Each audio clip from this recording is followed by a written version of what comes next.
Let's cook.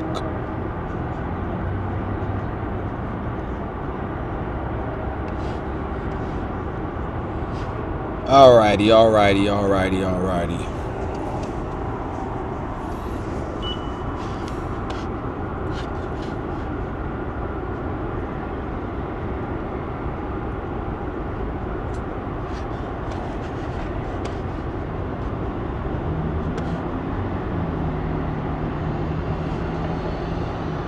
So yeah, what's up, what's up, what's up?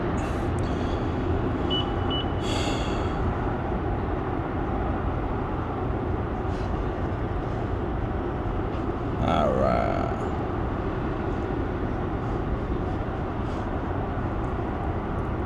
Good afternoon, good afternoon.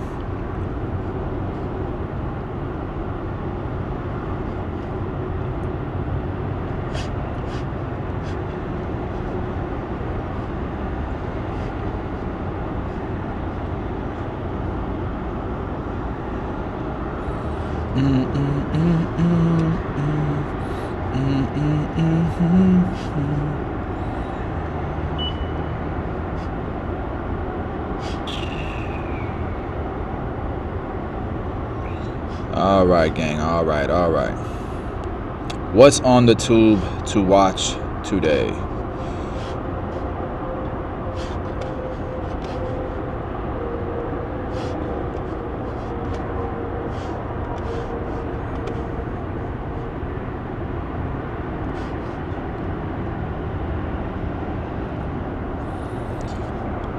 So I never use this. Why is this doing this?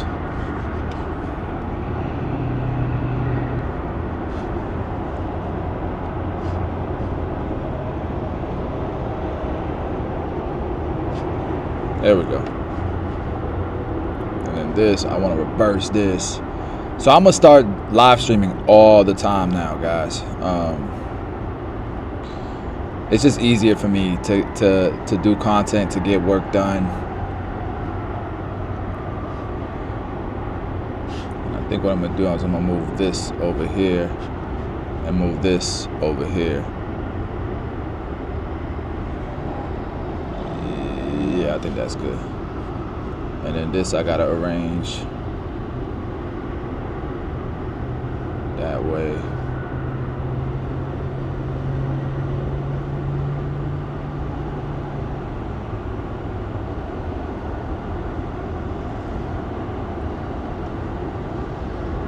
Okay, that's much better.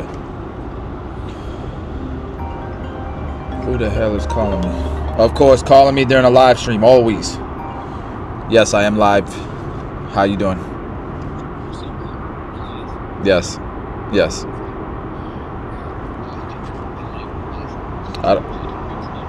Probably. I'm trying to work. I'm trying to get back in the lab.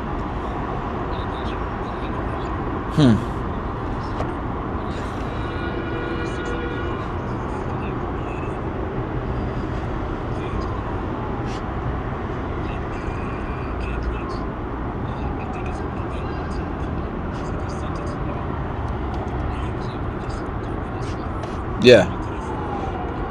You gotta drag and drop it to the private section. All right, later.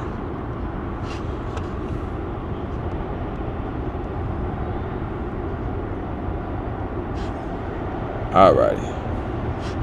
That's what I was looking for. I'm looking for this little screen right here.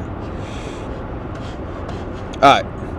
What is this? Everybody going crazy about this dance? Is this the song everybody's going crazy about?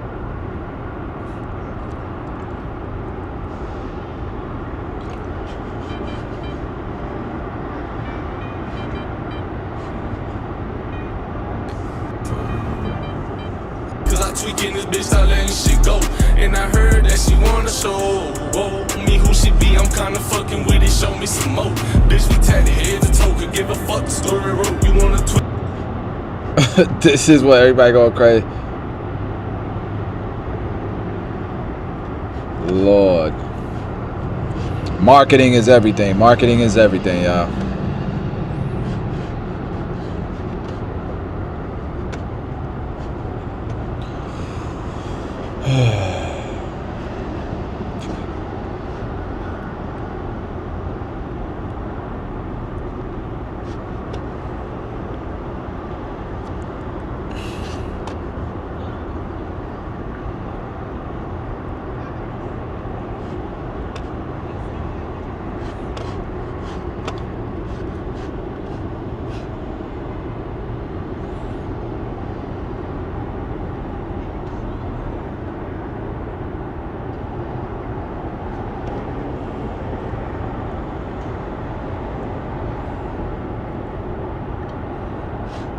Let's watch this video. That video I'm done did spending an numbers. obscene amount of money on takeout every done. I'm getting back on track. So can Damn. you show the camera what kind of haircut you was thinking? My wife actually picked this out. Yeah, your hair's beautiful, bro. These curls. Gonna try that out. Ken, you gotta chill, bro. Nice. Cool. But this model is insane, though. Look at this dude. What? He got a girl? My wife actually picked this out. He got a wife? He got a wife. He got a real wife. Your hair's beautiful, bro. These curls. Gonna try that out. Nice. Cool. So once I cut the curls, we'll go ahead and wash it. Kind of see what it looks like. Beard needs to be trimmed. What do you think?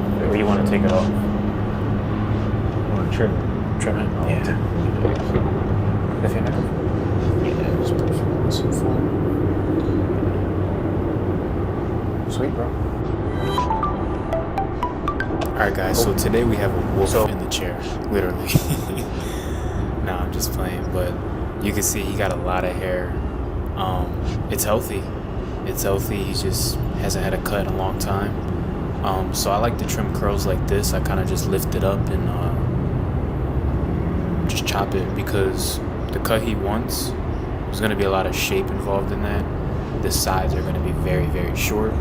So my main goal right now is to take off a good amount so I can kind of see how the shape will look once we wash his hair. Because once we wash it, it's going to completely change. You'll see.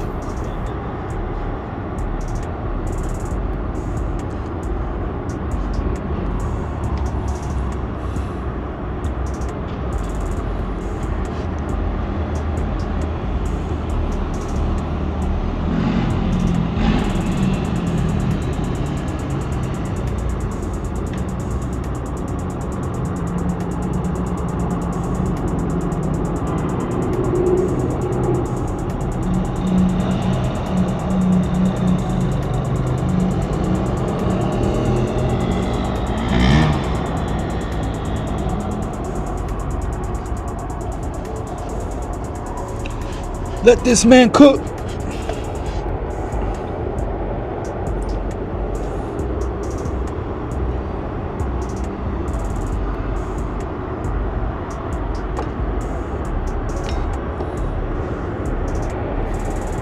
And here's where I kind of focus on framing out his hairline. And then after that, I'm going to kind of just take my clipper and go clip over comb. I rarely do this. Like, for those who's locked in with me, been watching me for a minute, I really don't use clip over comb. I don't know. Same. We all have preferences. I just don't really use it that much, but I use it a lot during this haircut. Definitely helped me out.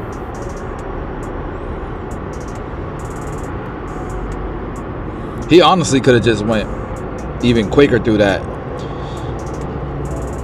if he wanted to, but I'm sure, you know, he's showing y'all for the video the angles he's holding the clipper, making it real easy to watch. Very special video because I'm going to be testing out the first samples of my hair products. So hey, good for you, Ken. This is just round one of, you know, the science. Honestly, this is science. When you're, you know, crafting it from scratch, it takes time. I'm gonna show y'all what it does.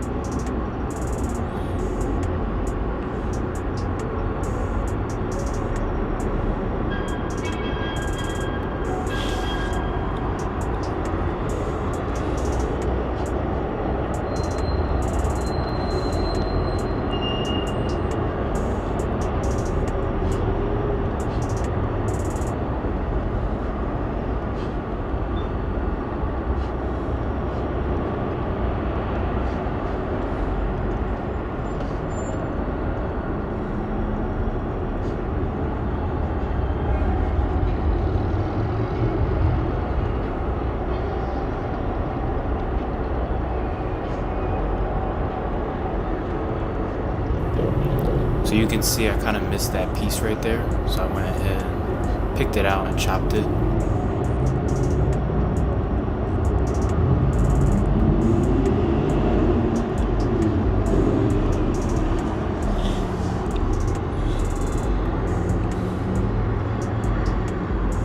Man, I ain't gonna lie, that looks fun, bro. That's like anybody who is creative and just enjoys cutting hair, this model would be a dream come true for any barber. Like, and you can tell Cam over here, focus. So now I'm gonna wet his hair, wash it, and yeah, we're gonna kind of see his true curl pattern now. So I took a brush too. This is important, guys. Like, I'll just brush out the curls just to kind of reset them. Plus, I want to test out my product too from scratch with no other product in it. So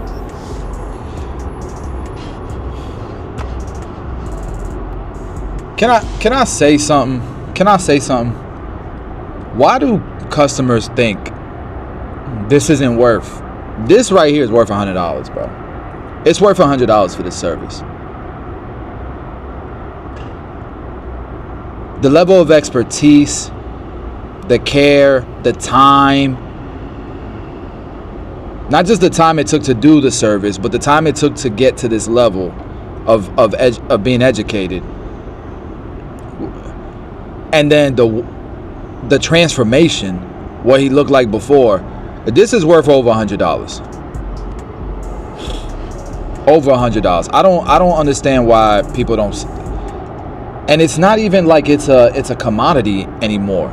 It is so hard to find a barber who's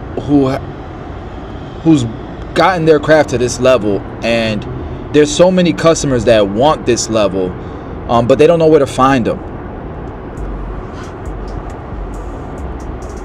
What's your thoughts, chat?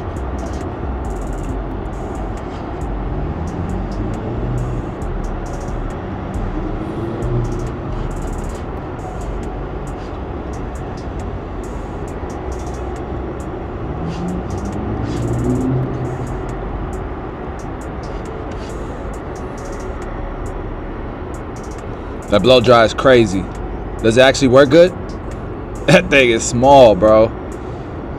That's crazy. Dyson is next level, bro. What is that? But yeah, this cut came out very, very clean. Like, very, very clean. If you guys want to learn more haircuts, or you're just a barber and you're looking to elevate your craft, make more money, get more clients in the chair, you can work with me within my program. I'm a part of it. David's a part of it. Los Cuts is a part of it. And unlike other programs, like, usually you're just learning from one guy, but ours is 3, and we have the tools to really help you succeed in this industry. So if that interests you at all, you can go ahead and click the first link down below, and it'll take you to a short video kind of just telling you about our course. And yeah, you can use the link to sign up also. So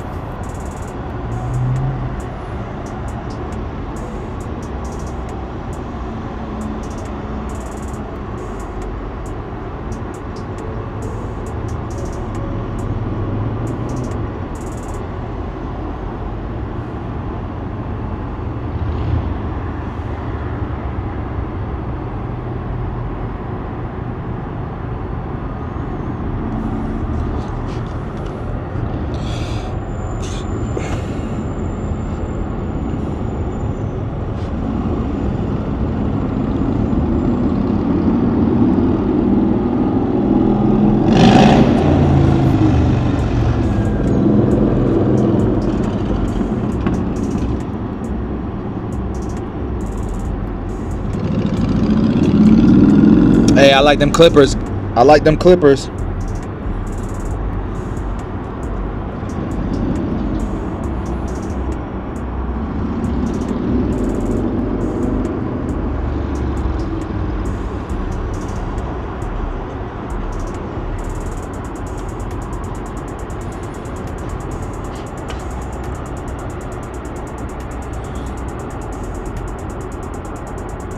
Sheesh.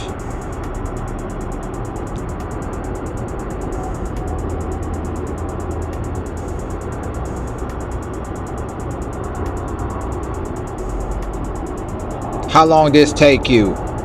Number one comment.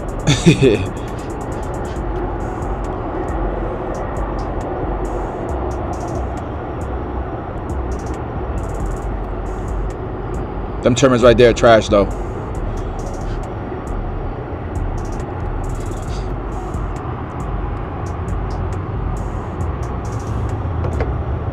I'm just playing. It's everybody's preference. It's just your preference. It's such a subjective thing. Clippers, trimmers, tools, hair products. No matter how fact-based, science-based, engineering-based you get, it's always going to be. It's crazy how everybody has a subjective opinion on their preferences. You know.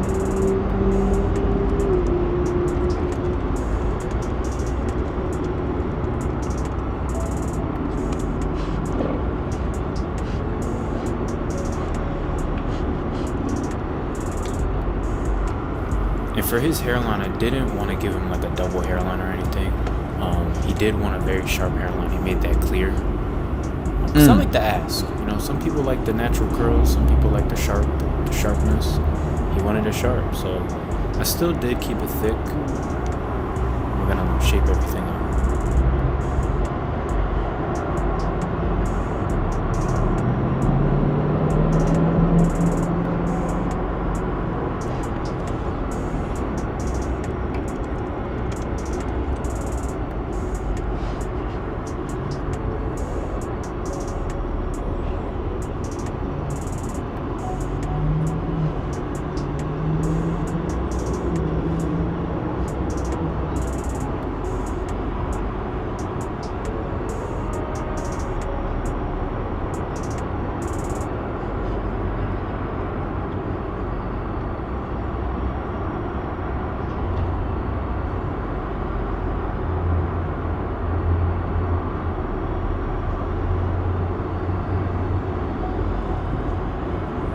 That's cut. Woo! Hey, Ken done became a monster with these Clippers, bro. From when I used to watch this stuff back in the day. Remember, I haven't been really tapped in like that with the YouTube content, and I'm seeing the cooking. Very, very nice work.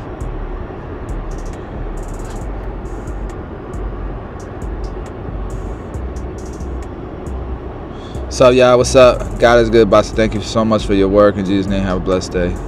Likewise, Josue. This is controversial right here, though. That beard lineup.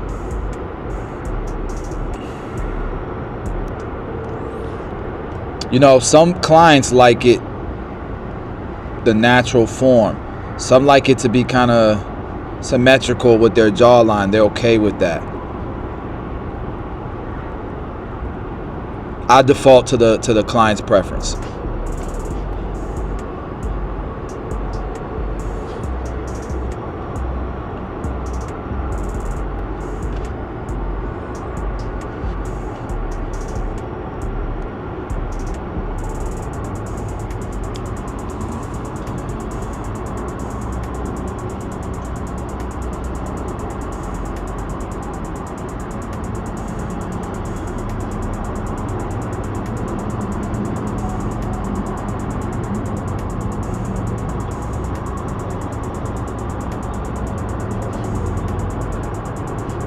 And I saw like all this fuzz get revealed, like all this hidden neck hair, so I took my guard and I just got rid of that.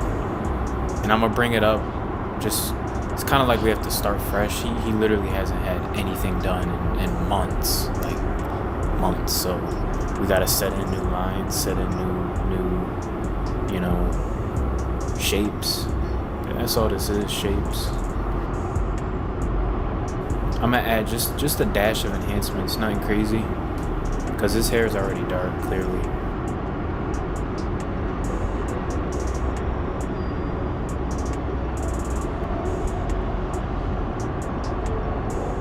And he wanted me to do his eyebrows. I really don't usually do eyebrows. Hold up, is he using the clutch card? Let's get it. Bro, already, look at the freaking transformation already. Let's go, he's using the clutch card. But nah, real He talk, wanted me guys. to do his eyebrows. I really don't. The hairline is crazy symmetrical, by the way. And he wanted me Like that's a thing of beauty, right there. Very to do his symmetrical. eyebrows. I really don't usually do eyebrows, but let's get it. I do a lot of eyebrows, but you did it perfectly. Nice, very natural. So here's the product. I'm definitely gonna still make some changes, but I added a little bit of water to his hair first, and then I applied my product. Now we're gonna use the diffuser. Yeah, you cooked on this one, bro.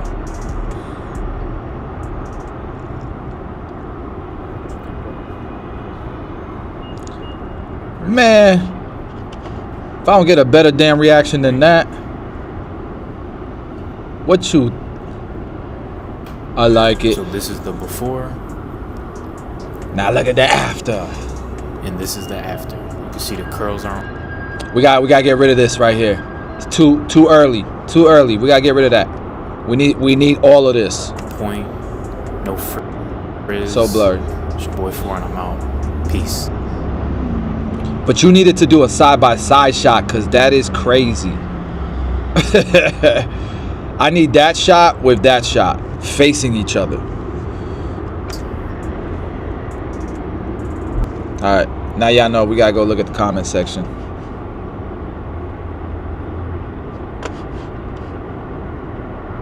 What'd you eat today? I had salmon Alfredo.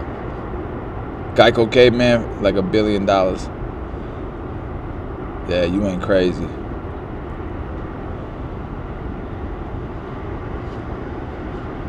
Love it.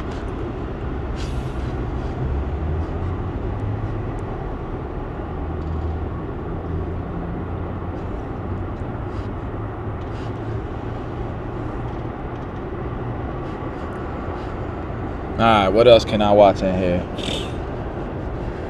I took that guy's mentorship right here. Let me see what he's talking about. Need a UGC video for your business? Find me and many other skilled creators on Fiverr. Or you could grab a top camera, add good lighting to make everything pop. Learn the latest trends, stay updated, videos change fast. Plan your content, be consistent and creative. Know your platforms, adapt your content. Each one's different. Edit like a pro. Cut, trim, and polish. Make it shine, but not too shine. It's still user-generated content. Or just find your next creator on Fiverr.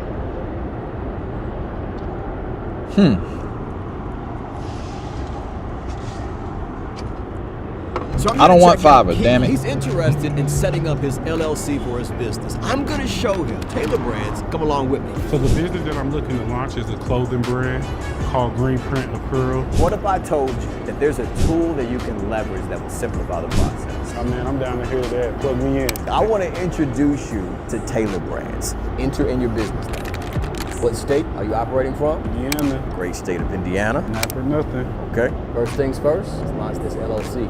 You're officially a business owner, I right? just definitely needed those contract help, permit help, and yes, most importantly, the LLC and the EIN number to be able to even get a bank account and get things established. A partnership with Taylor Brand would definitely be a good positive benefit to your business and helping it grow. There's not much research you gotta do, like everything is kind of like self-explanatory.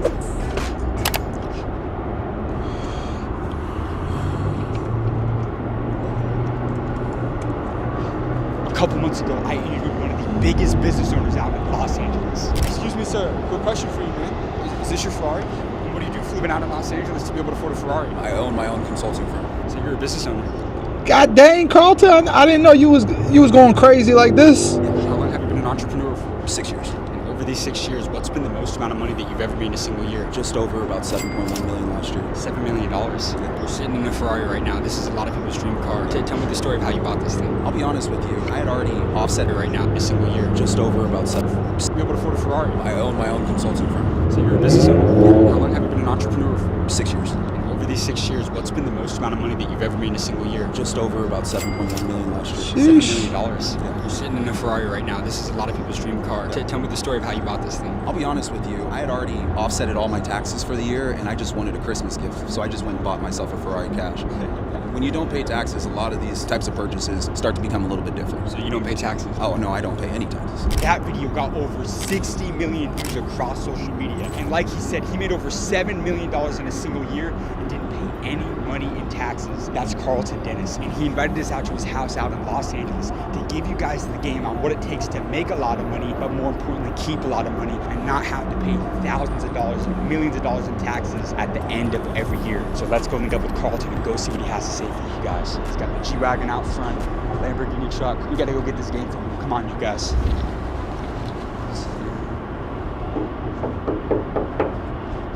What's going on, man? How you doing? Good to see you. Great to see you. Yeah. Thanks for having us out. Welcome to Orange County, man. Seriously. Yeah. The last time I saw you, man, our video did 60 million views together. 60 million? 60 million. Are you serious? 48 million on Instagram, another 50 million on TikTok, and however million on Facebook. Man. Changing lives. Yes, sir. He's a good dude, man. I like Carlton. Good guy.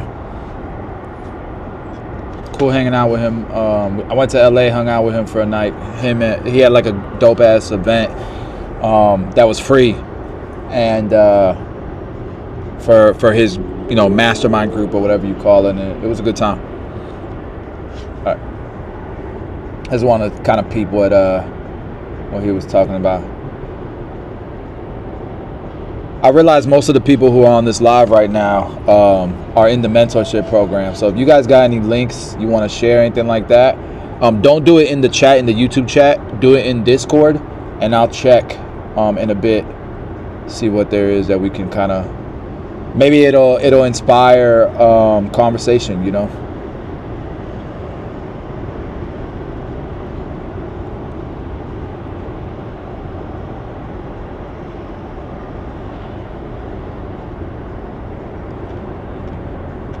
I also wanted to talk about private equity firm, something like this. See what y'all thoughts are. Actually, I want to see this video afterwards, but I also want to see starting a private equity firm on YouTube.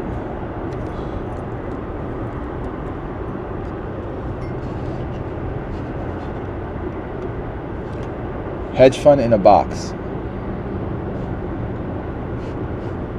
What is that? Repool.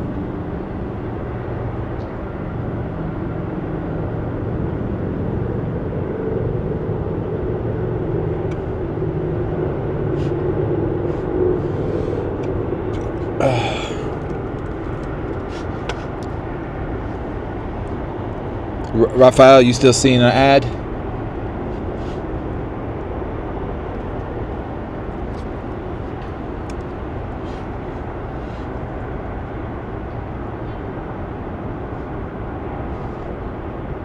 Oh yeah, this is the guy I like watching.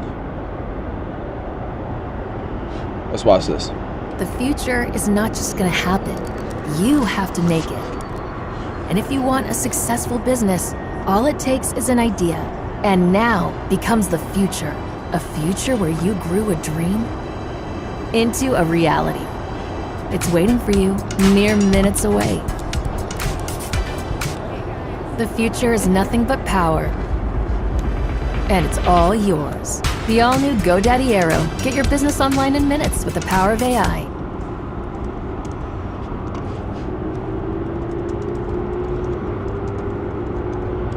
Today I'm using Upwork to hire a WordPress developer. I'm going to try using Upwork AI. It's great that you can just write a couple of sentences and they create the rest of the job description. We went from no job post to ready to post in about 5 minutes, maybe less. I'm so excited to get this project kicked off.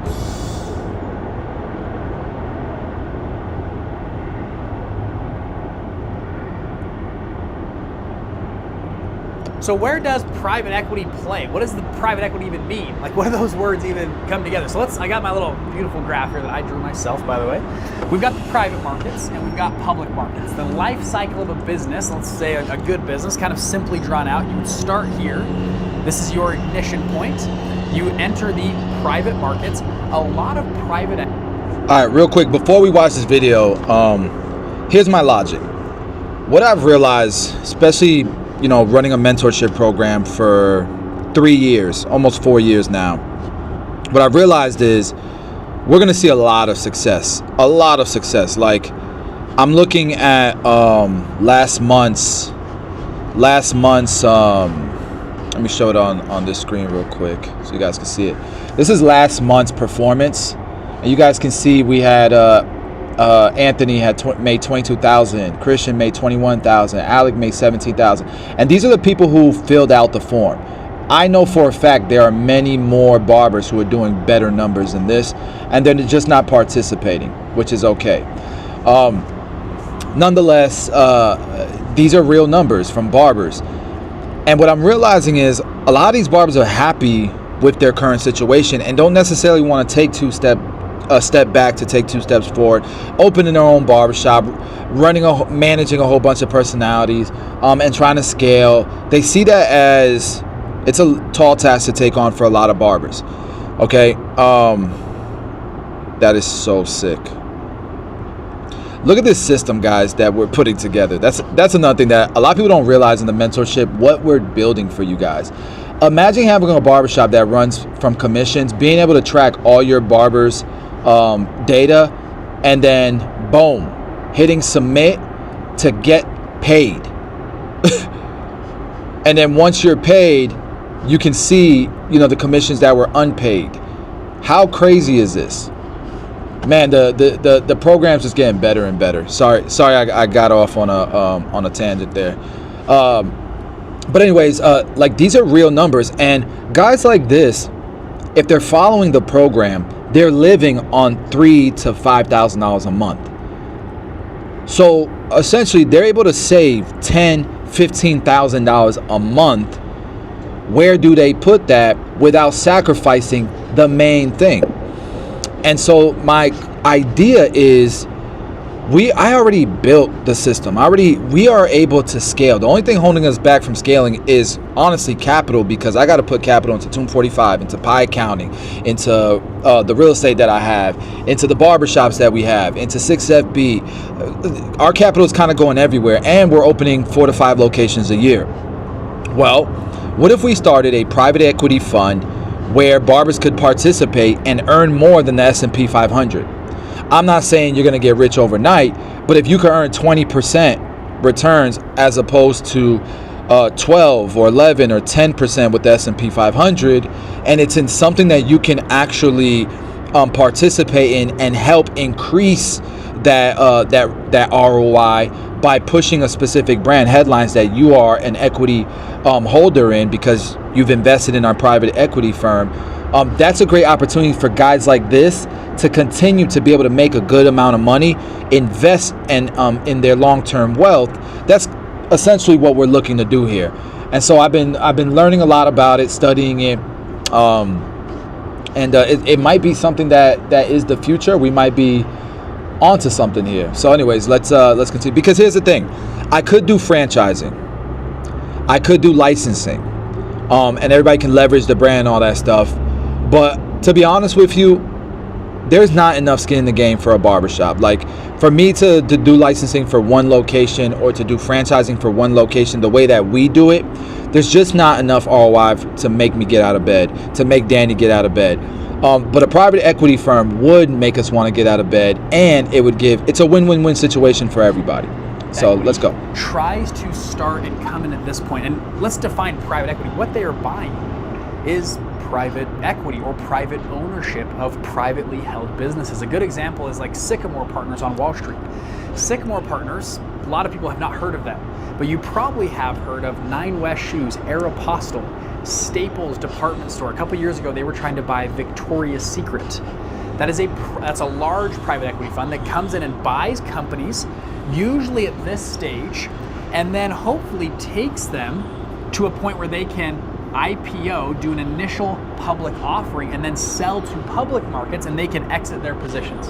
Okay, that is one strategy of a private equity firm. There's a lot of different strategies. That's one kind of simplistic version of this. They are buying in the private markets to maybe one day sell in the public markets, or maybe they sell it to a bigger private equity firm later. And there's a lot of different structures to exit, but that's kind of the game they play in. Now, there's other private equity firms that do different parts in this private market. And I'll kind of simplify this down too, is venture capital enters here, kind of the ignition point or pre-revenue point.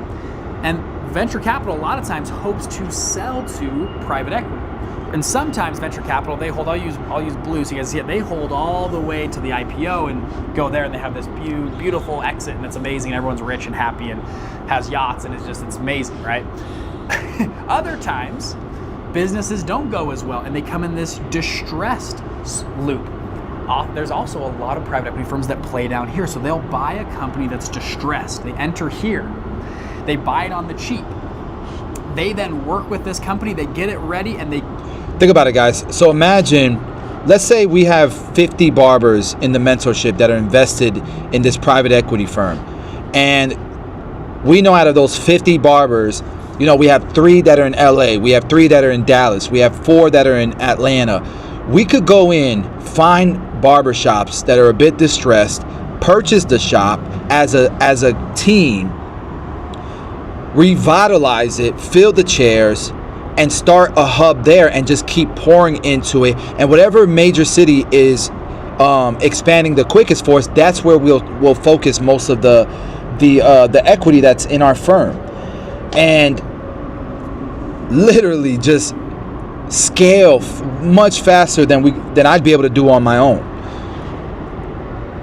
Get it back to in good graces and sell it to another private equity. Here's what I'm scared of. I'm scared that what happened with Pi Booking, where we did crowdfunding, nobody understood it, and I lost $500,000, but $50,000 just setting up the crowdfunding with legal fees and the third-party agency that helped us set all that up. I'm scared that barbers won't understand it and see the vision. But like, this is an amazing vision here. If we can make this happen. Company, or maybe they IPO it one day.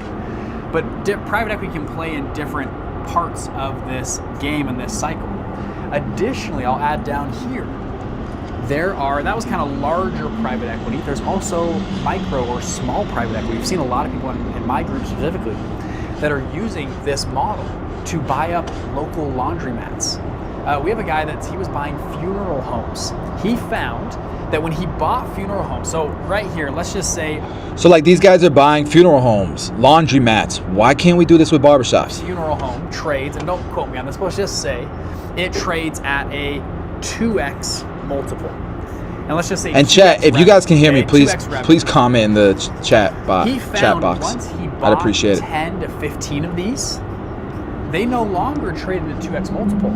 Once he can put them together, you centralize this. It's instead of having 15 finance teams, you have one finance team. Instead of 15 marketing teams, you have one marketing team.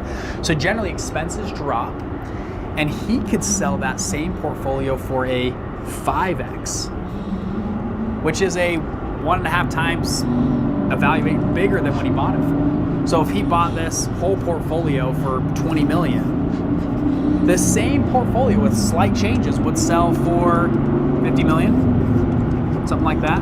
So micro private equity has actually been this huge pop-up. We've seen people buying laundromats, car washes, simple, boring businesses, pooling them together and doing some pretty cool things. There's other private equity firms that also strip apart companies. And they say, you know what, we're just gonna sell off the pieces. In any given sense, what they're trying to do is return value to shareholders. Now, what I'm gonna share with you is how 99% of private capital in the world is raised through this simple structure. So this is the general partner, limited partner structure. Now to simplify this even further, all this is a fund here, or a pool of money. And what's happening is investors, I'm gonna put them up here, investors with money are putting money into a pool of money. Fund managers, people like me and you, are drawing from that pool. We're gonna go make investments. And whenever those investments I missed this, guys. I'm sorry. That simple structure. So this is the general partner, limited partner structure. Now to simplify this even further, all this is a fund here, or a pool of money. And what's happening is investors, I'm gonna put them up here, investors with money are putting money into a pool of money. Fund managers, people like me and you, are drawing from that pool. We're gonna go make investments. And whenever those investments make money, the investments flow back to the pool and get split between the investors and the fund managers. Okay, that's it. This is like the oldest business model on earth. It's like, hey, we're gonna go, Christopher Columbus is like, hey, give me some ships, in a pool of money, give me some money. We're gonna go to the New World, get a bunch of gold, and whenever bring it back. Okay, so and whether you like that or not, that's the model. We're gonna go open up a blacksmith shop, or we're gonna go open up build a new business. Give us some money in a pool. Whenever it makes money, we'll split the returns. A fund is just doing this on a much more massive scale, but that's kind of it. So when you ask the difference, like what's the difference between hedge funds or private equity or venture capital funds, they're all kind of the same. The only difference is what they buy. Private equity, in this example, buys privately held businesses. A hedge fund buys public equity or stocks, bonds, Forex, futures, contracts, stuff like that. Same structure. I have other videos on my channel that talk about this. Pretty same structure.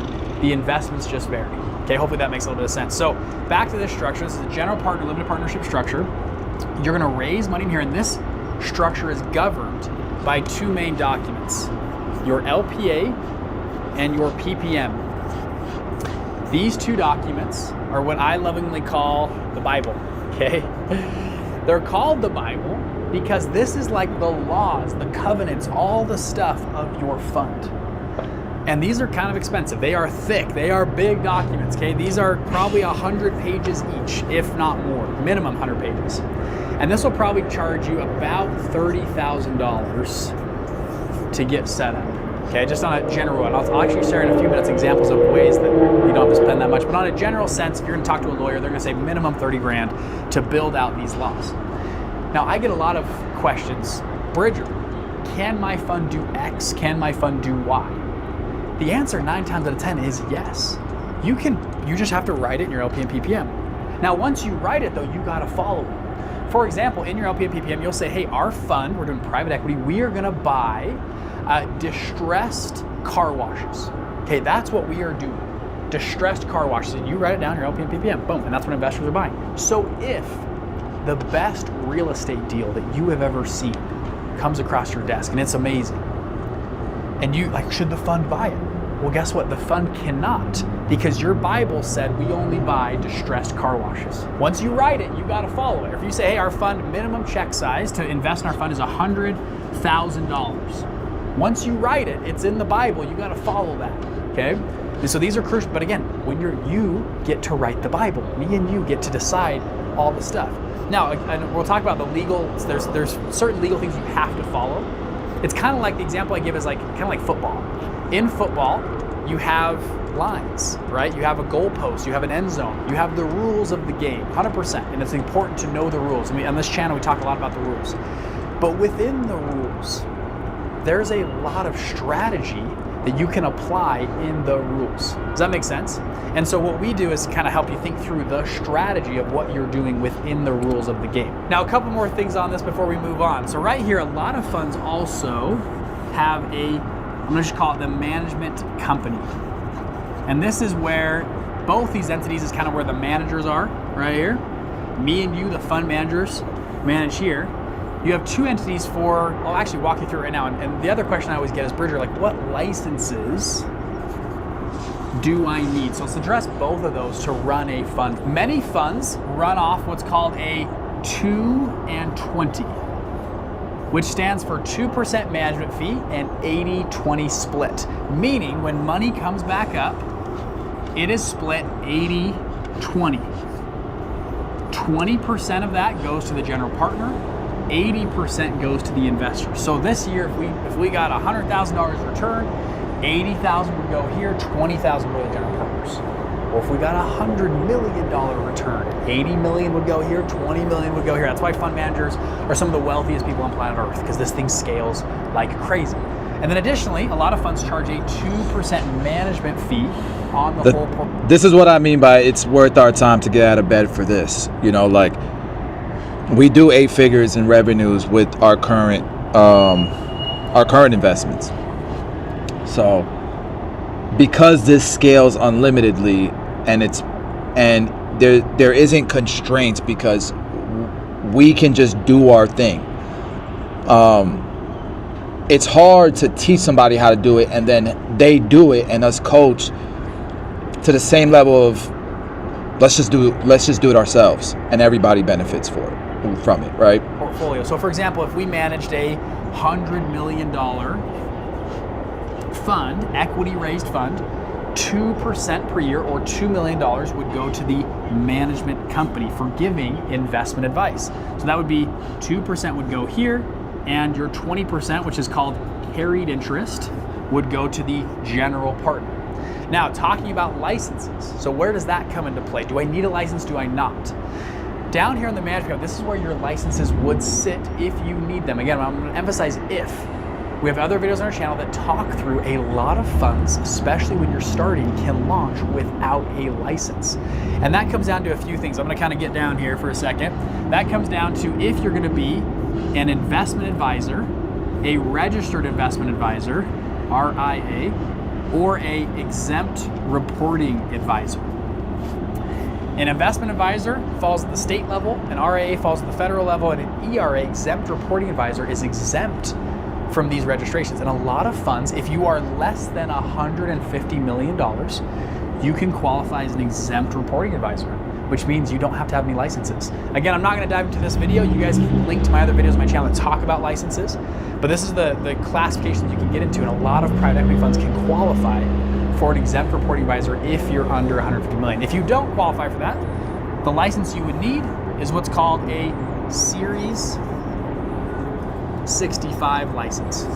This allows you to give investment advice and get paid for investment advice. This is the same license that your brother-in-law holds that works at Merrill Lynch and says, hey, can we manage some of your portfolio? I get paid for investment advice. Because what you're doing here is you're getting paid 2%, whether the fund goes up or down, you're getting paid 2% for investment advice. You are giving investment advice to the fund. That's what the investment management company is doing. And for that, you're getting paid. And because you're giving investment advice, you have to have a Series 65 license. But again, a lot of funds that you and me are looking at can qualify as an exempt reporting advisor in ERA, and you actually don't have to have a Series 65 license, which is pretty darn cool. The first goal of your fund is we want to build a fund that investors want. That's the goal. Anybody can go pay a lawyer 30, 40, 50 grand and just have a fund set up. That's not the purpose. The purpose is to build a fund that investors are dying to have. That they're just going to pour money in. A lot of people ask, Bridger, I can't raise money. Well, it's probably because you didn't build a fund investors wanted. That's the hard truth. So how do we go through a process of building a fund investors want? That's where we more discovered what we call the fund launch formula. It's a formula to launch your fund. It's in 4 steps, and I'll walk you through each one. Let's talk about the first one. A lot of people, again, Bridger, I want to launch a fund, I'm ready, okay, what do I do? Let's go hire a lawyer. And I'm gonna go, hold on. Hiring a lawyer is actually step 4, is legal, is actually hiring the lawyer and getting those legal set up. And I would argue that's kind of the easiest part. The harder part is here, building a fund investors want. Let's talk through like, Bridger, what are you talking about? Okay, number 1, the first thing I would tell people to do, especially in private equity, is have and find a great deal, especially on your first fund. Lead with a deal. A deal, and I'm talking one deal specifically, but also this, and I put it in air quotes, this represents what we're trying to discover. In a fund, you are trying to discover what's called asymmetrical risk. If you've ever heard of high risk, high reward, or low risk, low reward, right? You've probably heard of that before. What asymmetrical risk is relatively low risk for high reward. That's what we're trying to, that's why we get paid big bucks to run funds, to find things that have relatively low risk to high reward. I was with Ray Dalio just a few months ago, and Ray Dalio talked about this concept of, he's like, I can diversify away 80% of my risk in any portfolio without losing my upside. He goes, I can de-risk 80% of my portfolio without losing the return side of things. And by the way, speaking of Ray Dalio, a lot of you guys might say, well, I can't do a fund. I'm too young, I'm inexperienced, I gotta do investment banking for 20 years. That's what I thought. I was gonna do investment banking for 20 years and then do a fund. And what I realized was people like Ray Dalio, do you guys know Ray Dalio started his first fund at age 26 years old? Pretty crazy. Warren Buffett started his first one at 25 years old.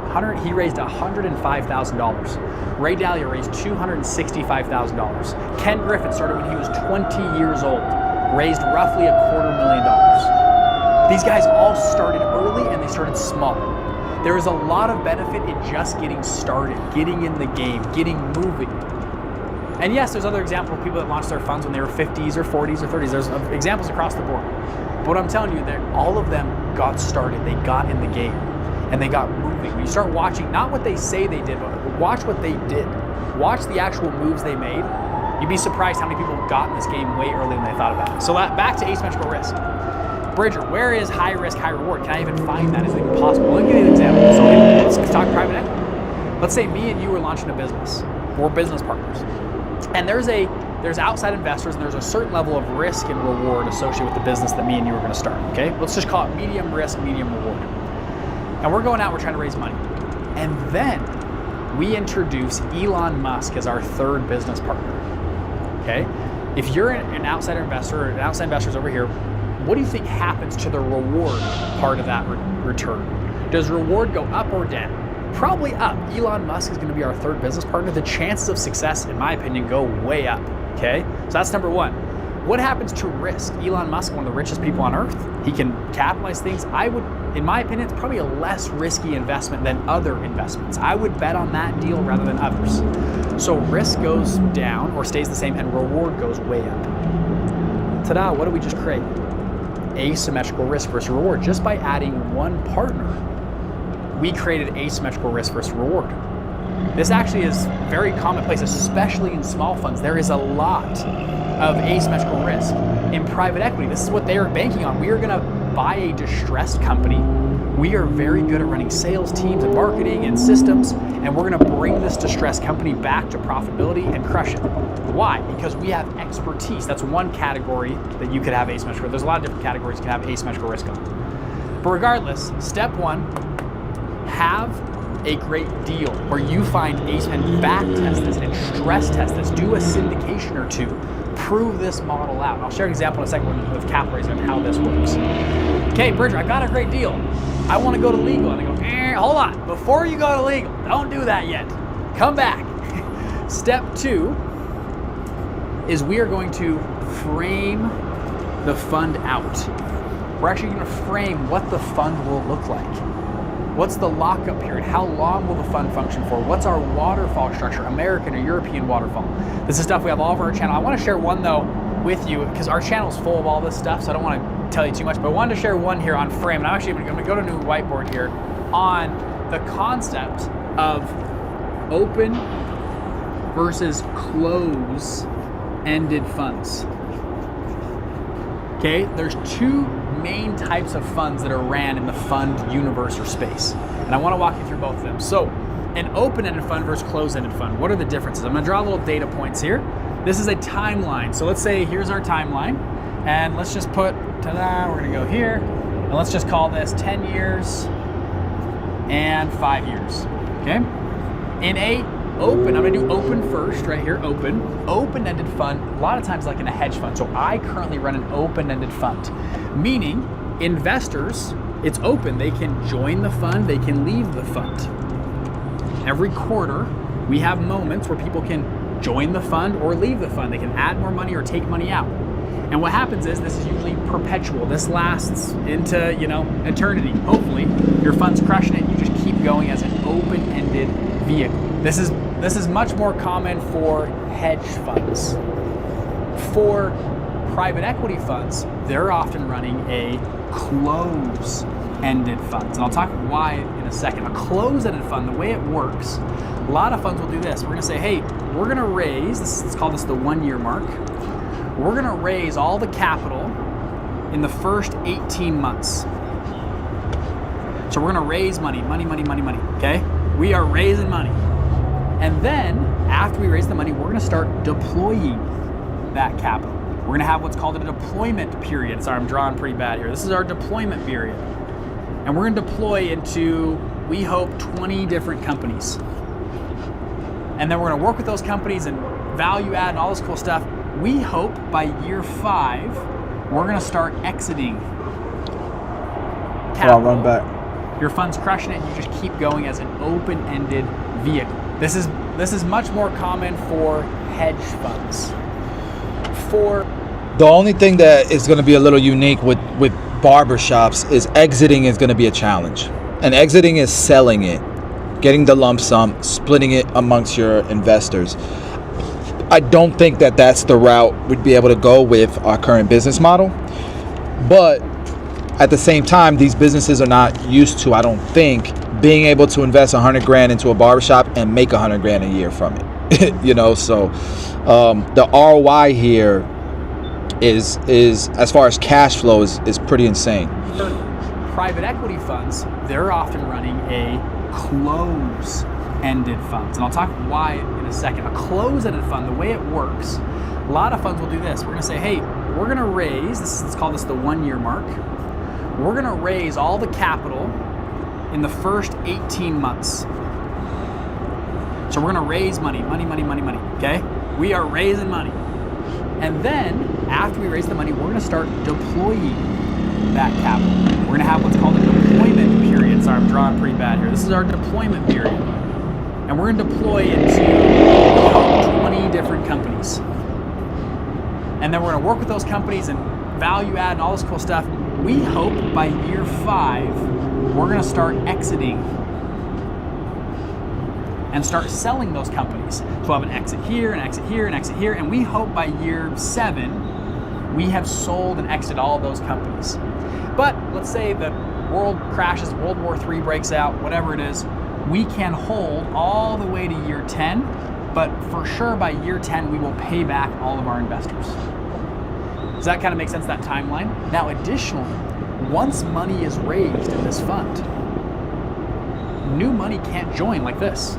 Also, money can't leave. Your money is closed up. It's locked up for the duration of the fund. Because, and I'll tell you the reason why is, let's imagine year 4. There's a big economic something, and everyone gets scared and spooked, and they all start, you know what, give us our money back. Well, you're like, I can't, I don't have liquidity. We're deployed into 20 companies. I could fire sale them, but like, that's not a good strategy. I don't want to sell when I'm forced to sell. This is the part. And what that's a you challenge say, for like, hey, barbers. if you really want your money out, well, a lot of funds say this, it's a 50% penalty if you want to leave the fund early. It's a big deal. You don't leave these funds. These are closed-ended vehicles. That's why it's for accredited investors that can, have money locked up for 7 years. And they stay in the fund. You do this because you don't have liquidity. A hedge fund has liquidity. You go to the market, I can just sell some stocks and get liquidity. You don't have this. And what it does...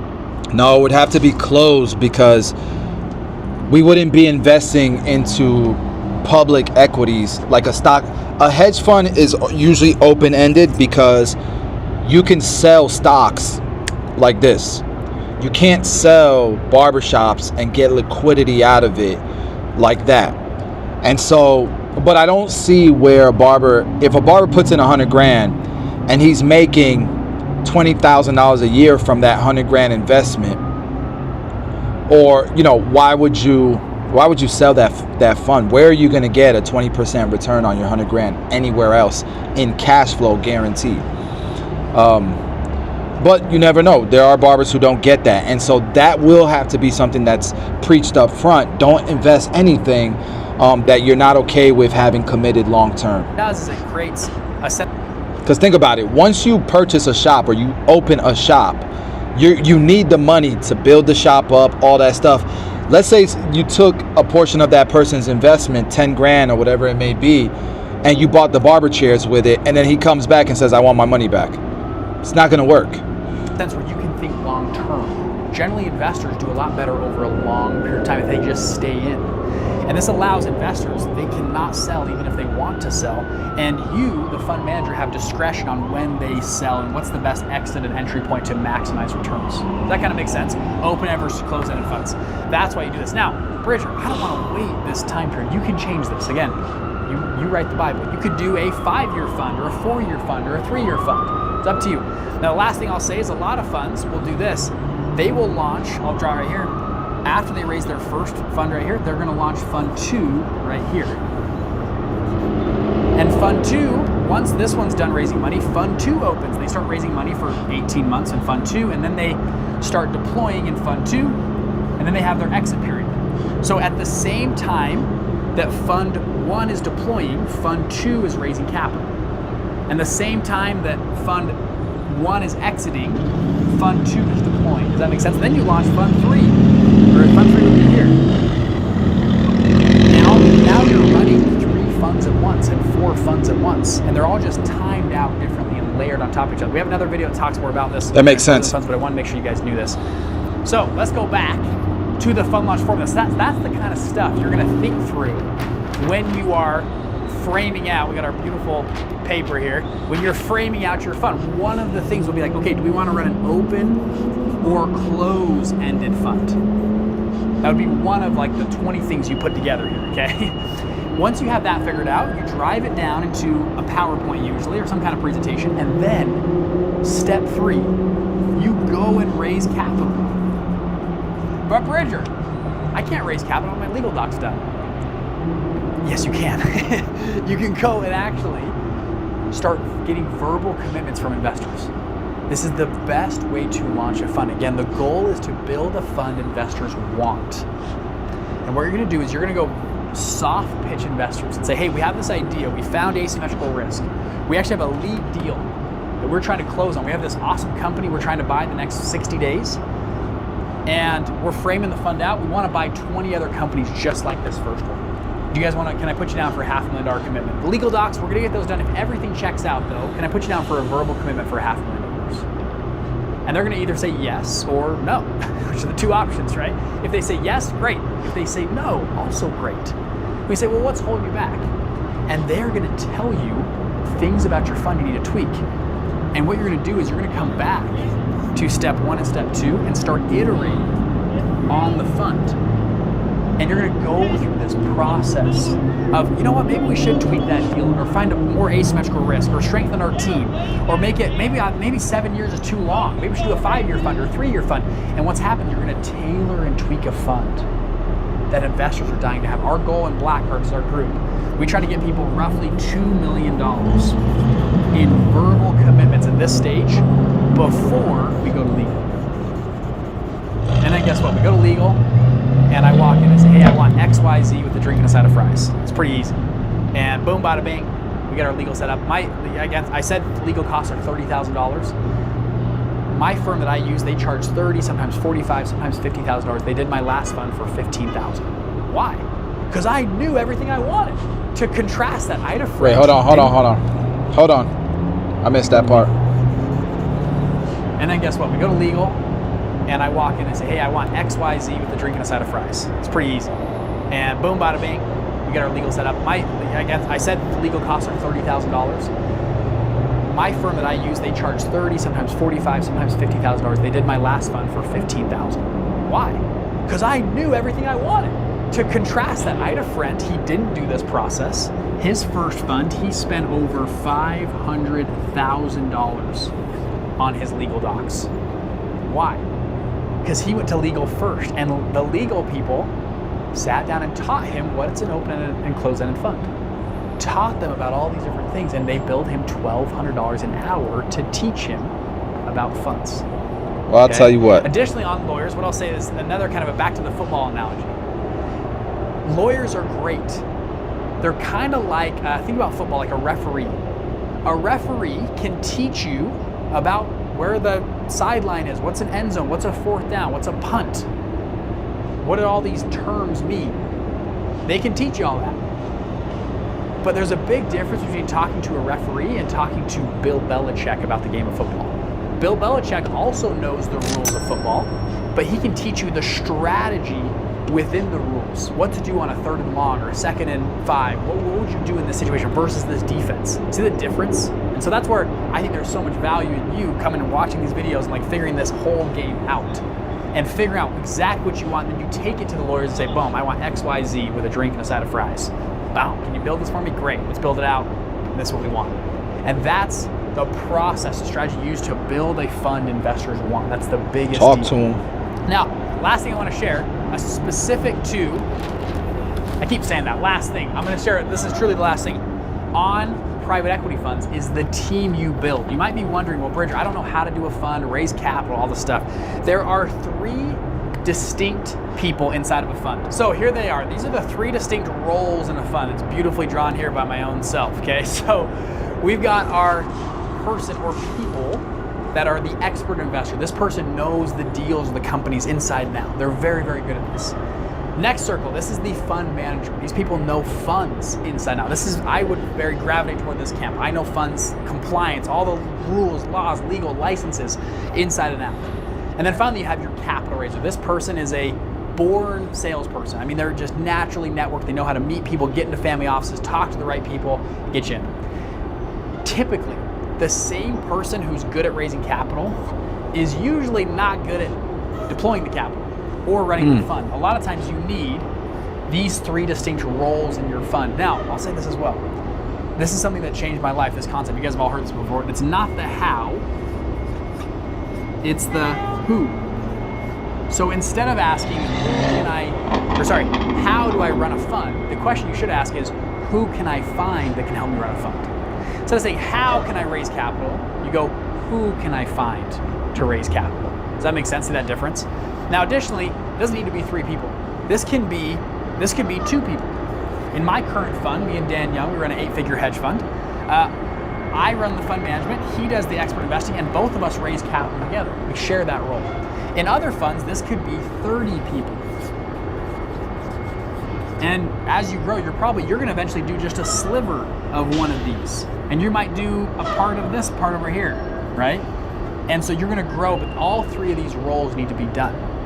Especially in private equity, finding the alpha, like we talked about earlier, finding asymmetrical risk will happen a lot obviously in here, but especially the team you have. When you go and buy a company, how you manage that company, how you upgrade and move and refinance that company will be massively done through here, and you can find a lot of experts in this space, in that field, that you guys can monetize and use very well. So with that, hopefully that was a crash course on private equity. We've got tons of other videos on this channel. I'm gonna stop here but talk about licenses, other cool stuff. You guys are amazing. Drop a comment down below, like this video, let me know what you guys think. If you want more videos on this topic, let me know what you want. See you later. In today's video, we're gonna talk about... I get it. I don't want a hedge fund. Friends and family fund.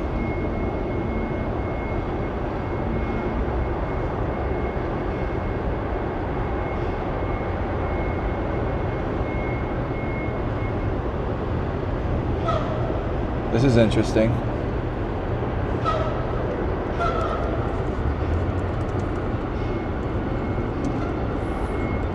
I gotta talk to my business attorney, see if he knows anything about this, if he can help us out.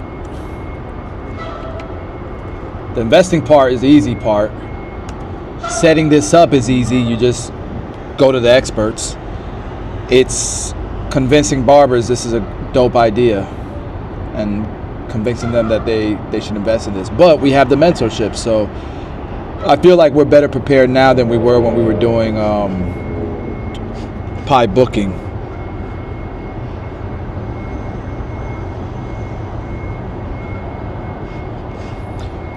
Yeah, maybe a fund per barbershop, yeah, or a fund per region. Yeah, a fund per barbershop would be sick. I like that. Do a funding phase per location.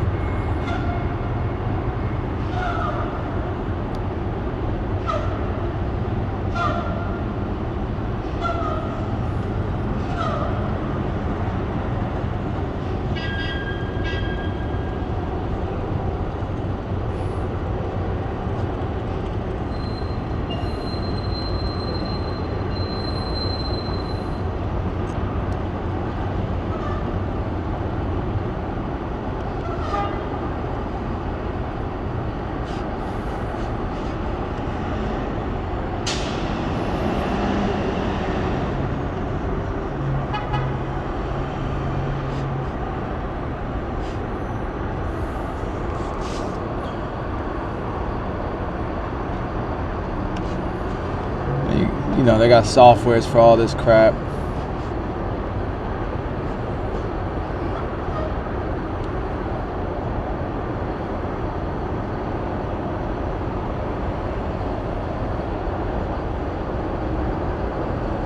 So dope.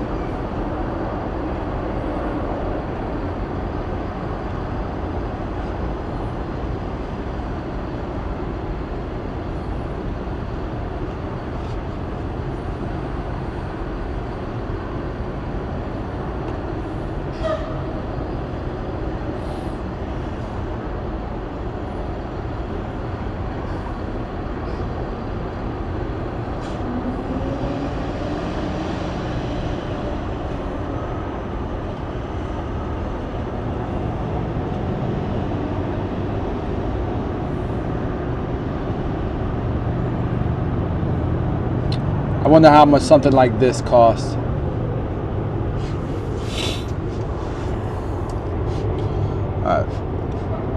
He does something similar.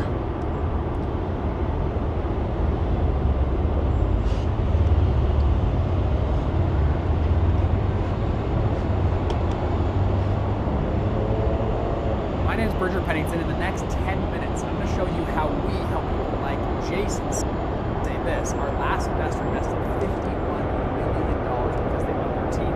Skipping down, this takes us to $60 million of $100 million raised. How we help people like Heather, who said this worked exactly as advertised. You took 3 extremely tenacious people. My thing is too, this would allow us to allow our employees to invest. Nothing about the world of high finance or funds. Skipping down, within a quick, painless 6 months, we became confident managers of a $15 million private credit debt fund. This is how we help people like Brett here, who went from flipping 4 houses a year to flipping 72 homes the next year. And actually in this quote said he raised $2.5 million to raise 72 houses. How Tanner went out and closed on his trash company at a $25 million enterprise value. How Denal said he's on the cusp of closing his first $100 million fund. This is how we help someone like Kaloa, who joined our program, and in his first year, right here he says, this is our second $100 million deal, and they've closed in less than a year. They're now the second largest owner of commercial real estate in Park City, Utah. Down below, by the time this is done, this campus will be worth over $500 million. We actually had Kaloa come to our last event and share this whole story on stage. Now you might be wondering, how is this even possible? It might even seem too good to be true. Now what I'll say, what this isn't, these guys did not go out and raise money on a deal-by-deal basis. They just go guess and hope that investors gave money to them. They follow a consistent process and formula for launching a fund. This is what we call on my iPad here, the fund launch formula. We'll dive into this in a second of the actual process, step-by-step, that they went through to go out and do this. And I don't claim their success. I'm just sharing you results from a proven process and system that we've helped now funds go through this exact process that I'm going to share with you in the next few minutes. If you're watching this video, you're probably one of these 3 people, these 3 roles in a fund. You're an expert investor, meaning you've already done full cycle deals, you're looking at deals actively, or well on that path. Number 2, you're a fund manager. You're good at SEC compliance. You're good at the legal, the compliance, all the stuff around here. Or number 3, you're a good capital raiser. You already had good networks and good capital raising processes. Now again, if you're not one of those, feel free to exit this. We've got plenty of content on our YouTube channel that is great for you. But people that are going to watch this video, you're probably seeing deals come across your desk right now. And you're looking at actively doing deals. You're actively raising for deals, or you're missing out on deals because you don't have a full syndication or fund process. Now you've probably even thought about doing a fund in the past, but it was too much compliance, too much headache, too hard. You have to work for 2 years or more to do this, and I just don't want to think. So if that's you, I want to actually talk about how do we actually go out and launch funds. How do we help now over 300 different go out and launch their variable investment funds. Now what most people will tell you, step 1, when you're looking to do a fund, what do a lot of people tell you? I'm sure some of you guys right now have done this. Step 1, most people go and hire a lawyer, right? Makes a lot of sense. Go get a lawyer, and a lawyer will help you build a fund. If you notice here, I put it on step 4, and it's a little bit because of what actually Russell's comment here in that he dropped in the chat when we were on the call together. Russell actually joined one of our products called Black Card. He said this: the price for Black Card is worth every penny. I started setting up my fund prior to finding Bridger's company. Prior to Bridger, I had already spent $15,000 on setting up my fund through a lawyer. Okay.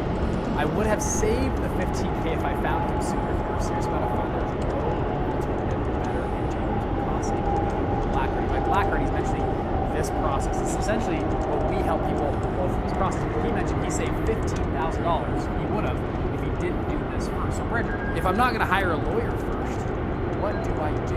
This is the crux of Blackheart and what we teach together. Many people, you see my computer screen here, they hire a lawyer, kind of like the analogy of buying a platter for food. And I say anybody can build legal docs. All of you right now can go spend $15,000, $20,000, $30,000, $50,000 on legal docs and have a nice platter. The big difference is what's on the platter.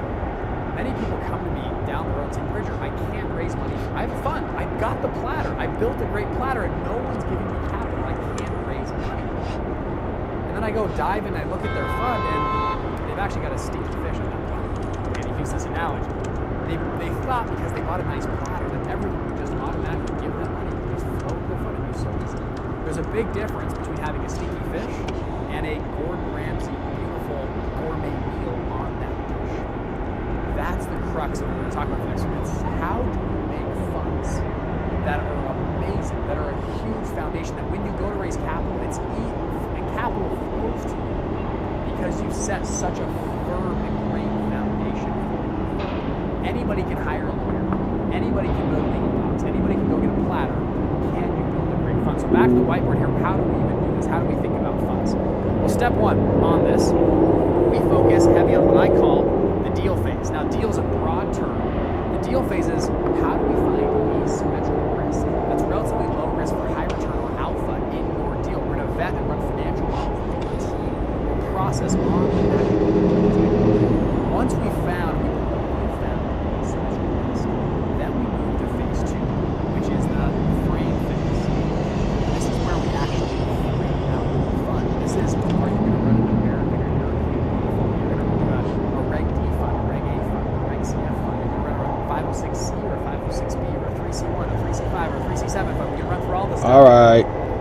On framing out those specific offers and frame together. Once we have an asymmetrical risk, we have a great deal. We then have framed this deal out into a fund structure.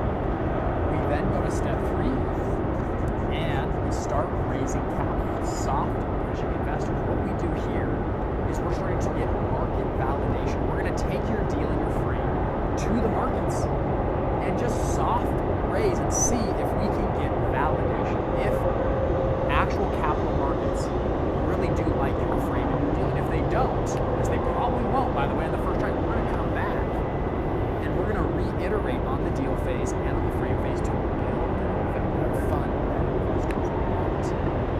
Many of the funds that you saw the testimony at the beginning, what we did with them, we went through this process, we iterated, we validated the full validation cycle, then, and only then, we got here to the capital part, and we said, okay, now we've soft raised $600,000 or $1 million, $5 million, now let's go legal. Now let's call the lawyer out. And by the way, in my opinion, this is the easiest part. Hiring the lawyer is I think the easiest part of this whole thing. You walk in, you go, I want X, Y, Z with a drink inside of friends. And maybe it's because I've done so many funds. We come through here and we set up and build the compliance team, the tax, the audit, the insurance groups, all the stuff around your fund. And that's, to me, the easiest part. The hard part about this is doing the hard work and validation of running through this process. That's the crux of what we have a program called Blackheart. You run through this process. Whether you're using our program or someone else, go through this process. How much it cost? Your fund is validated, done the right way, and then, and only then, go and hire. So, for example, this is one of our clients, Khalil. He said this: "Hey, y'all, huge win in October that I didn't share with soft most amazing fund. It brought in $600,000 in soft commitments. Thanks, one of our coaches, for your guidance throughout the process. Has been helpful beyond measure. And then now we're drafting legal docs. We'll be ready this month so we can actually close those commitments and actualize those commitments." Okay, he did this process. He got $600,000, and now he knows he has a fund that investors are dying to have. Again, back to our analogy, we want to build funds that aren't a stinky fish. We want to build funds that have a beautiful top of it. Now you might be wondering, Bridger, I already raised capital, I syndicate capital very well. Why go through this process of even building a fund? Why does that benefit my life at all? So let's actually compare the two. Let's compare funds and syndication. Now I'm going to define syndication as doing one deal at a time. A fund is like doing multiple deals together. So for example, back to our Brent guy, he was doing syndicating 4 deals a year for house flipping, and he would get new investors for each house flip. We then set up a fund. He flipped 72 homes the next year, and all of his investors invested into those 72 homes, diversified amongst them. Let's compare the ones here. So if you had a fund or a syndication, we'll go to a little Q&A here, okay? So which one is easier to raise capital for, a fund or a syndication, okay? Now there's good arguments on both sides, but I would argue actually a syndication is probably a little bit easier to raise capital, okay? It's a deal-by-deal basis. People can put money into those deals. That's why when I started this video, most of you, I'm guessing, start out with syndications, which is a great way to start. Syndications build a track record, they build your team, they help you do a full deal cycle, and get your feet under you. Did you ever wonder why most syndicators end up running funds? Almost all of them. Across the board, throughout the last 50 years, almost every good syndicator ends up running a fund. Let's go through a couple more of these. Which one gets better interest rates? If you're going to compare the two, funds or syndications, well, probably funds, right? Funds are repeat clients with banks. They have a volume in place. So if you're a bank, you're more likely to give better interest rates to a fund rather than a syndicator because of the volume, okay? Which one can close deals faster, a fund or a syndication? What do you guys think? I'm going to argue a little bit of both, but I'm going to argue more of a fund. If a fund is set up, funds have the money ready to go. They can just close immediately. Syndications, you got to put it under contract. You got to call all your investors. Wires are due Friday. Everyone put your money in. And if one investor misses their wire, then shoot, you're going to lose out on the deal. Now, on your very first deal, the reason I put syndication is better to set up your first deal. Once you're established, like what I'm talking to today, a fund closes deals faster. Which one's more diversified? We already mentioned that earlier. A fund, right? You're going to, instead of buying one deal as an investor, instead of going one deal at a time, you're now in 72 deals at the same time. Now, which one's more cost-effective to run? I'm going to argue a little bit of both here. At the beginning, a syndication will be definitely cheaper, but a fund over time will be more cost-effective. I think you're talking about here, which is more scalable, which is a fund. So at the beginning, a syndication is definitely cheaper, but over time, if you average the cost, funds will become a lot cheaper than running a bunch of syndications. So a little bit of both. Minimize investor liability. Which one will minimize investor liability more?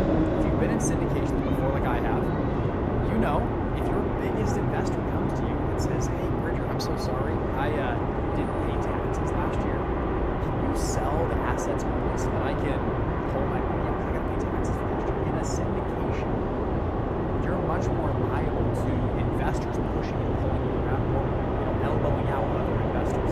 In a fund, big reasons most people leave syndications to funds is because of minimized investor liability.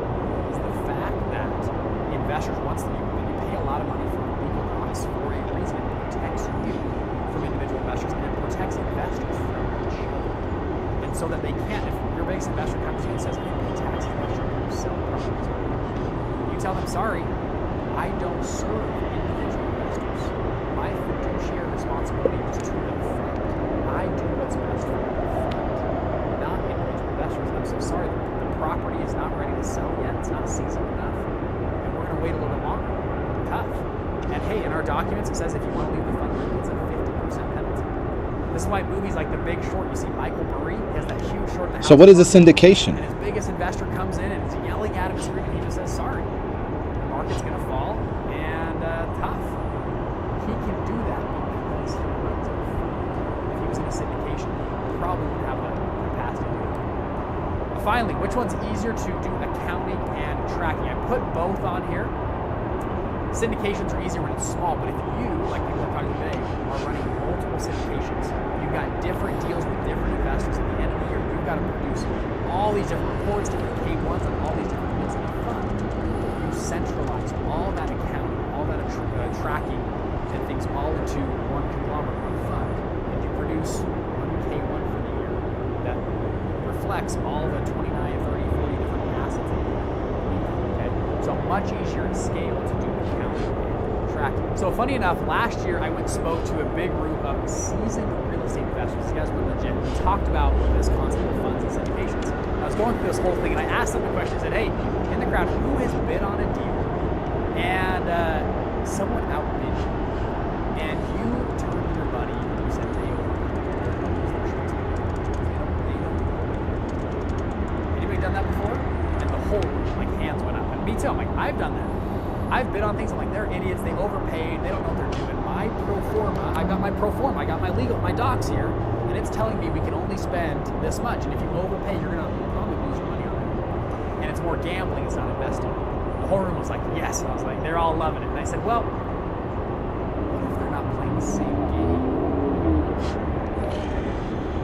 All right, let's see what ChatGPT says about private equity versus syndication. So private equity is a broad investment model where funds are pooled from investors to acquire equity ownership in companies or assets. Managed by a private equity firm, which raises capital from institutional investors, high net worth individuals, or pension funds. Focus often on growing the business, improving profitability. There's a new thing here where it doesn't have to be accredited investors, but we'll see. A group investment model where syndication is a group investment model where multiple investors pool funds to acquire specific asset commonly used in real estate or venture funding, organized by a syndicator or general partner who identifies the deal, manages the investment, and oversees operations.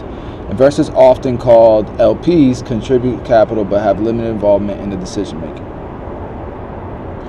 The structure operates a fund. Private equity, they operate a fund where investors commit capital for a specific period, so 7 to 10 years. Investments are diversified across multiple assets or companies, typically has a management fee and performance fee, or profits before the hurdle, okay? Deal specific and structured as a limited, okay, so syndication is deal specific and structured as so we can do it based on each barbershop. That's harder to scale, guys. So it's based on each LLC, which is going to be a nightmare to scale. Imagine trying to do 30 locations, having 30 different LLCs. Investors contribute funds for a single project or asset.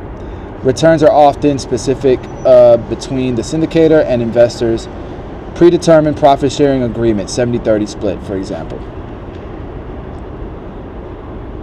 Okay. I'm not mad at this, but this is going to scale very slow in comparison to this.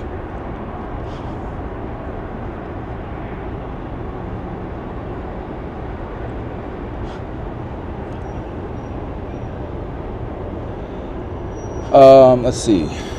Can a PE be done with non-accredited investors? Private equity, okay, so capital involvement. Private equity, capital is pulled up front, and the fund manager decides which companies or assets to invest in. Investors have less say in specific deals and rely on the PE firm's expertise. Requires significant minimum investment amounts, often in the millions. For us, it wouldn't. I would say $1 million would be the goal. Boom, go after 10 locations. One rip, you know what I mean?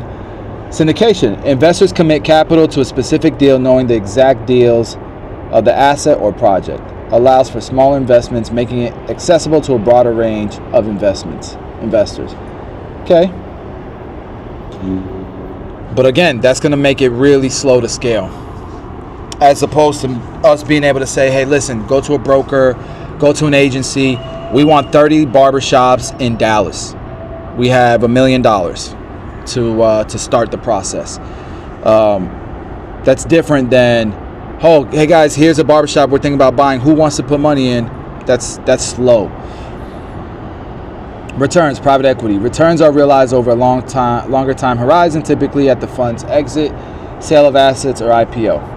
Potentially higher returns due to the focus on operational improvements and strategic exits.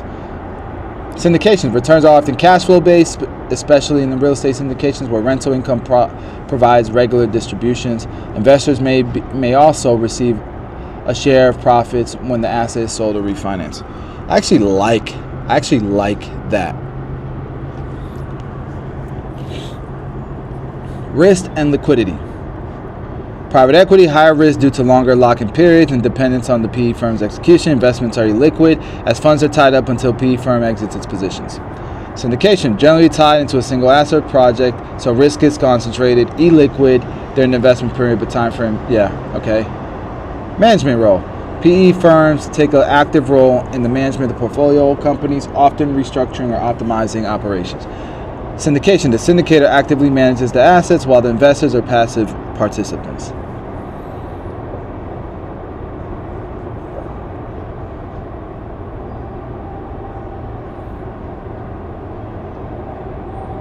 All right, so then they have a summary table. This is fire, bro.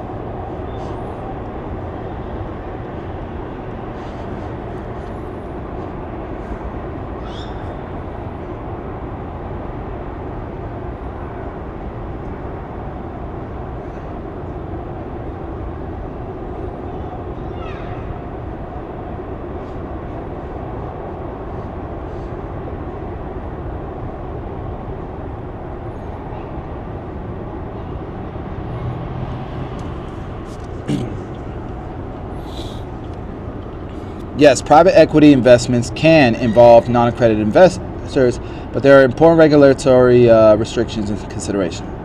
Understanding accredited, we know this, how private equity can include non-accredited. So Regulation D permits up to 35 non-accredited investors in a PE fund.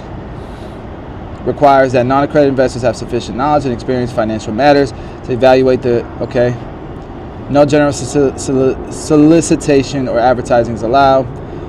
Issuers must provide detailed disclosure documents, private placement to non-accredited investors. Regulation A allows funds to raise capital from both accredited and non-accredited investors. Tier 1, raise up to $20 million annually without limitations or investor accreditation status. Wow. Okay, crowdfunding.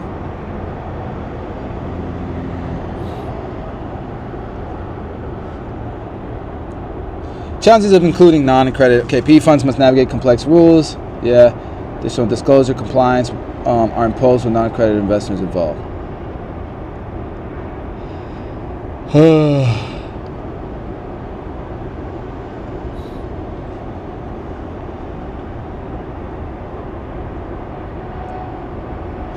Okay.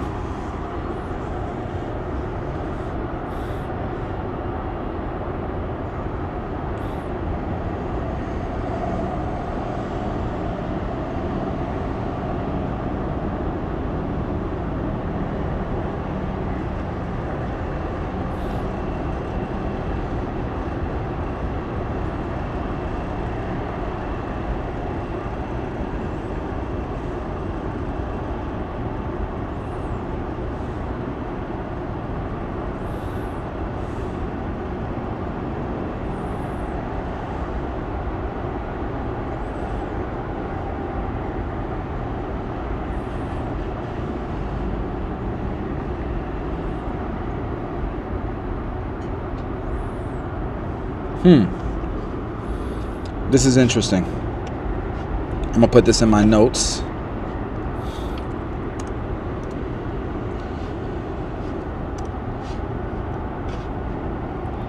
So this is more for like syndication deals. So you guys can see it's real estate, but you guys know booth rent barbershops are real estate. You know, you're buying a building, or you're buying a barbershop location, or you're leasing a space. You're dividing it up and you're renting out booths.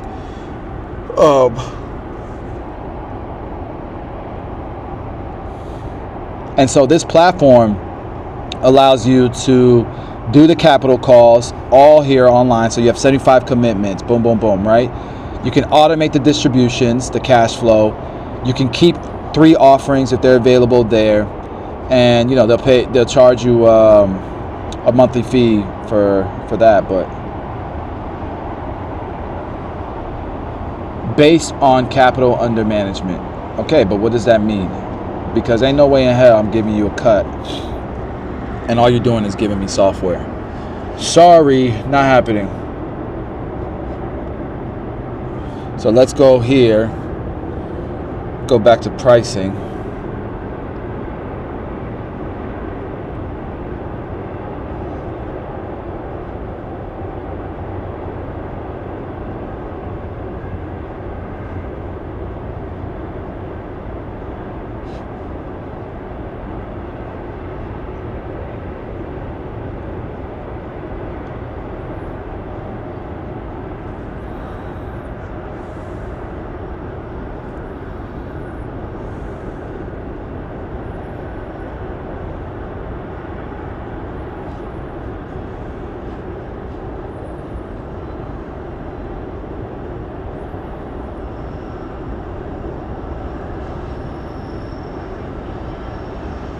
Okay, so it's $500 a month, billed annually, up to $10 million under management.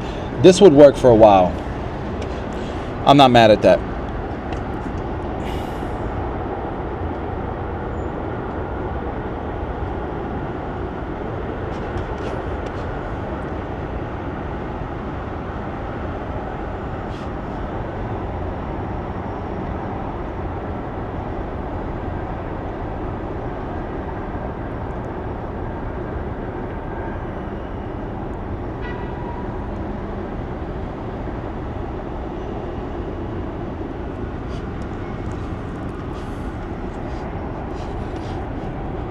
All right, so I'm going to save this in my notes, and I'm about to dip because I got to go play basketball with my son.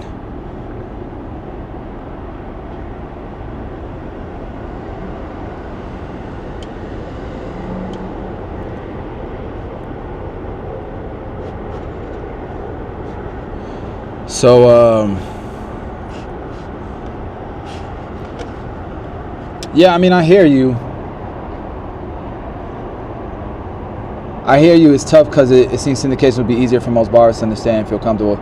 Yeah, but it's also going to limit their earnings based on what they can understand. They're going to earn based on what they understand, and they don't understand much, which means they're not going to earn as much, because there is definitely a bottleneck there. If you got to do it location by location, I might as well do it on my own. At that point, why would I don't need people's money to do 5 deals a year. I can do that with my own money. But if we're going to scale 30, 40, 50 locations in a year or in a few years, then, you know, it's going to be difficult to do that way. I don't know yet. We'd have to do the math. But all right, guys, have a good day. Thanks for hanging out with me. Subscribe to this channel. I'm going to be doing this pretty often, and then we're going to be clipping it and adding it to my original channel. So I'll be doing this almost daily, clipping it, putting it on my OG channel. This is a way, I don't know, Georgie, what do you think we can name this? What do you guys think we can name this one right here?